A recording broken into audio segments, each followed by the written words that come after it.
Bismillahirrahmanirrahim. Dear students, mathematics 9th class exercise 1.6 very important exercise है.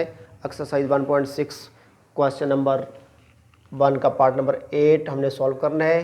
हमें system of linear equations given है, यानी simultaneous linear equations given है. Two or more than two equations हों तो उन्हें कहते हैं सिस्टम ऑफ लीनियर इक्वेशंस या साइमल्टेनियस लीनियर इक्वेशंस.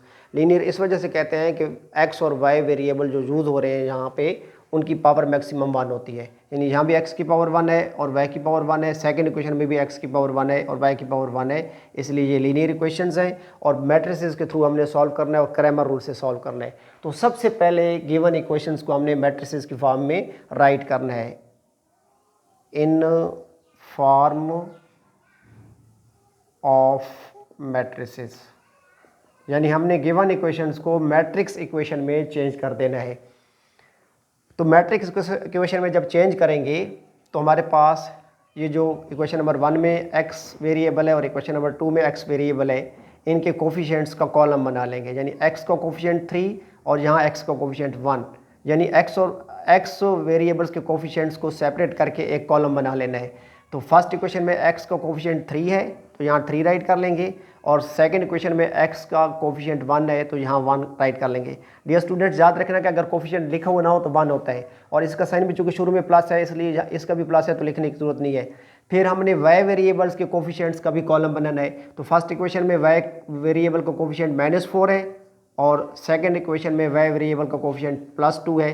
तो माइनस होगा तो -7 लिख लेंगे, +2 है तो प्लस अंडरस्टूड है कि लिखा हुआ है यहाँ पे. तो हम इनको स्क्वायर ब्रैकेट्स में क्लोज कर देंगे तो ये मैट्रिक्स हमारे पास बन गया.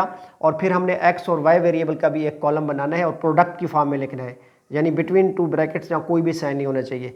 x और y वेरिएबल का भी एक हमने कॉलम बना लिया और इक्वल टू के बाद हमारे पास जो कांस्टेंट हैं इनका भी हमने कॉलम बना देना है. कॉलम बना के मैट्रिक्स की फॉर्म में राइट कर देना है.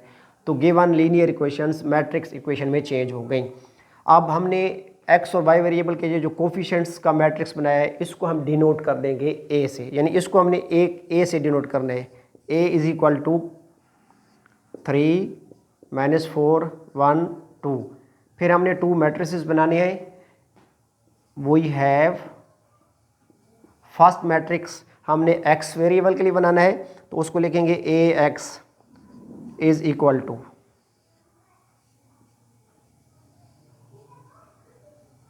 और सेकंड मैट्रिक्स हमने y वेरिएबल का बनाना है तो उसको राइट करेंगे ay.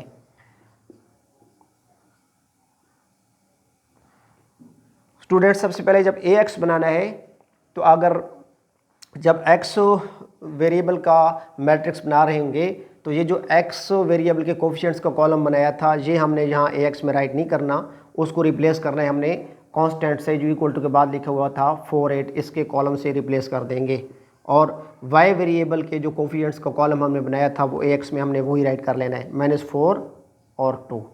और जब y वेरिएबल का हमने मैट्रिक्स बनाना है तो उसमें हमने x वेरिएबल के कोफिशिएंट्स का जो कॉलम बनाया था वो यहाँ राइट कर लेंगे फर्स्ट कॉलम के तौर पे. तो x वेरिएबल के जो कोफिशिएंट्स थे उनका कॉलम बनाया था 3 1 तो यहाँ पुट कर देंगे 3 1. और चूँकि y मैट्रिक्स बना रहे हैं तो इसलिए y के जो कोफिशिएंट्स हैं -4 2 वो यहाँ राइट नहीं करेंगे. उनकी जगह पे ये जो कांस्टेंट हमने बनाया था ये हम राइट कर लेंगे 4 8. एक्चुअली हमने 3 के 3 मैट्रिसेस के डिटर्मिनेंट्स को यूज़ करना है. यानी पहले हमने a का डिटर्मिनेंट फाइंड करना है जिससे ये क्लियर हो जाएगा कि इन गिवन इक्वेशंस का सॉल्यूशन सेट एग्जिस्ट करता भी है या नहीं. तो पहले हमने a का डिटर्मिनेंट फाइंड करना है, फिर ax और ay के डिटर्मिनेंट्स भी हमने x और y फाइंड करने के लिए यूज़ करने हैं. तो सबसे पहले हमने जो a मैट्रिक्स बनाया है इसका डिटर्मिनेंट हम फाइंड करेंगे. तो मैट्रिक्स a को डिटर्मिनेंट की फॉर्म में राइट करेंगे. यानी a को वर्टिकल बार में पुट करेंगे और a मैट्रिक्स की जो एंट्रीज़ हैं उनको भी हमने मैट्रिक्स फॉर्म से डिटर्मिनेंट की फॉर्म में चेंज कर देना है, यानी वर्टिकल बार में पुट कर देना है. तो x वेरिएबल के कोफिशिएंट्स का कॉलम था 3 1 जहाँ 3 1 राइट कर लेंगे और y वेरिएबल्स का कोफिशिएंट था -4 2 वो यहाँ राइट कर लेंगे. अब हमने डिटर्मिनेंट फाइंड करना है. तो डिटर्मिनेंट फाइंड करने का 2 बाई 2 ऑर्डर के मैट्रिक्स का हमने प्रीवियस लेक्चर्स में इनको डिस्कस किया था. प्रोडक्ट ऑफ डायगोनल एंट्रीज 3 और 2 ये डायगोनल एंट्रीज है, इनका प्रोडक्ट लेंगे यानी 3 multiplied by 2. Difference product of non diagonal entries यानी 1 मल्टीप्लाइड बाई -4. तो a डिटर्मिनेंट हमारे पास आ जाएगा. Determinant of a is equal to 3 2 times 6 32 times 6 minus minus minus plus 1 4 time 4 minus minus plus 1 4 time 4 तो 6 प्लस 4 10। तो डियर स्टूडेंट्स हमारे पास determinant not equal to 0 यानी 0 नहीं आया, 0 से हट के कोई रियल नंबर आ गया है। इट मीन्स कि ये जो मैट्रिक्स ए है जिसका डिटर्मिनेंट हमने फाइंड किया है ये नॉन सिंगुलर मैट्रिक्स है और नॉन सिंगुलर मैट्रिसेस के सॉल्यूशन सेट जो है वो एग्जिस्ट करते हैं। तो अब यहाँ हम उसको आंसर देंगे कि उसने कहा था इफ़ पॉसिबल, तो पॉसिबिलिटी का आंसर हमने यहाँ देना है। यहाँ हम राइट करेंगे कि since A determinant is not equal to 0 so solution set exists। Now अब हमने x और y वेरिएबल की वैल्यूज़ फाइंड करने हैं, चूँकि इक्वेशंस में अननोन x और y थे तो वैल्यूज़ हमने फाइंड करनी है x और y की। तो क्रैमर रूल में x की वैल्यू फाइंड करने का फार्मूला होता है x is equal to determinant of ax divided by determinant of a। We know that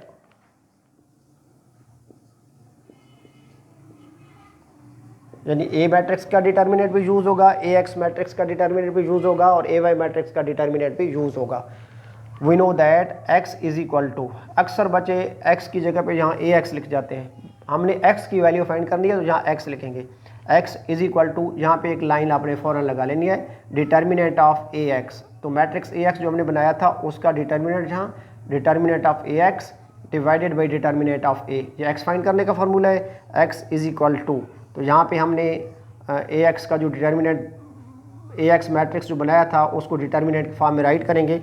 matrix A x हमारे पास ये है, फर्स्ट कॉलम है 4 8, डिटर्मिनेंट के फॉर्म में लिखेंगे 4 8 और सेकंड कॉलम हमारे पास है -4 2 -4 2। डिटर्मिनेंट ऑफ ए हमने फाइंड किया था, हमारे पास 10 आया था over 10।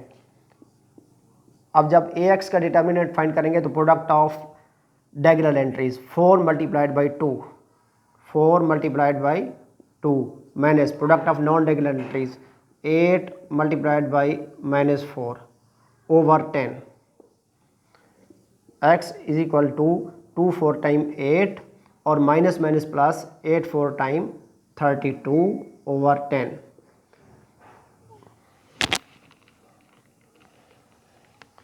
x is equal to 8 plus 32 40 40 divided by 10 x is equal to 4, क्योंकि 10 1 टाइम 10 10 4 टाइम 40। नाउ अब y फाइंड करने का फार्मूला भी यहाँ राइट कर लेंगे। y is equal to determinant of A Y divided by determinant of a। तो y is equal to determinant of A Y. अब ए वाई को हमने डिटर्मिनेंट के फॉर्म में यहाँ राइट करना है, डिटर्मिनेंट ऑफ ए वाई। तो यहाँ हमने मैट्रिक्स ए वाई बनाया था, उसका फर्स्ट कॉलम है 3 1, यहाँ 3 1 पुट करेंगे और सेकंड कॉलम था 4 8 और यहाँ 4 8 पुट करेंगे सेकंड कॉलम के तौर पर, और डिवाइडेड बाई डिटर्मिनेंट ऑफ ए जो था वो हमारे पास 10 था तो यहाँ 10 पुट कर देंगे। तो y इज इक्वल टू, अब हमने डिटर्मिनेंट फाइंड करना है तो प्रोडक्ट ऑफ डायगोनल एंट्रीज यानी 3 मल्टीप्लाइड बाई 8 डायगोनल एंट्रीज है, minus product of non diagonal entries वो है 1 multiplied by 4 divided by 10।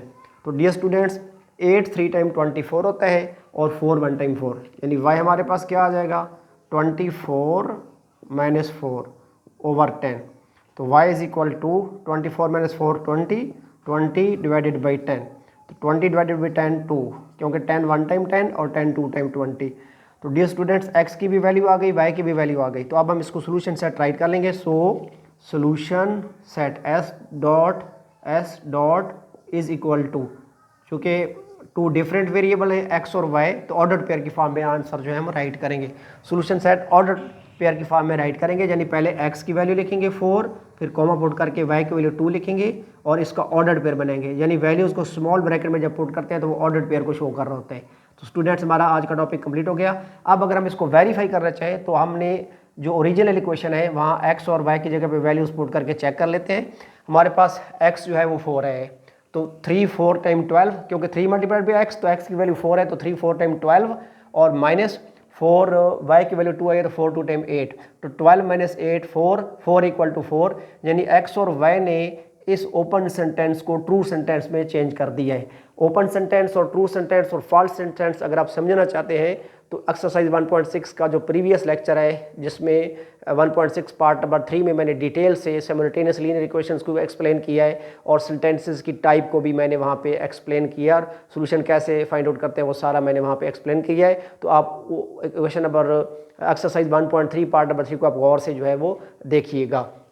Second question में अगर हम रिप्लेस करें x की वैल्यू 4 को, तो 4 + 2 × 2 4, तो 4 + 4 8, यानी x और y की सेम वैल्यू ने इक्वेशन नंबर 1 को भी सेटिस्फाई कर दिया, इक्वेशन नंबर 2 को भी सेटिस्फाई कर दिया।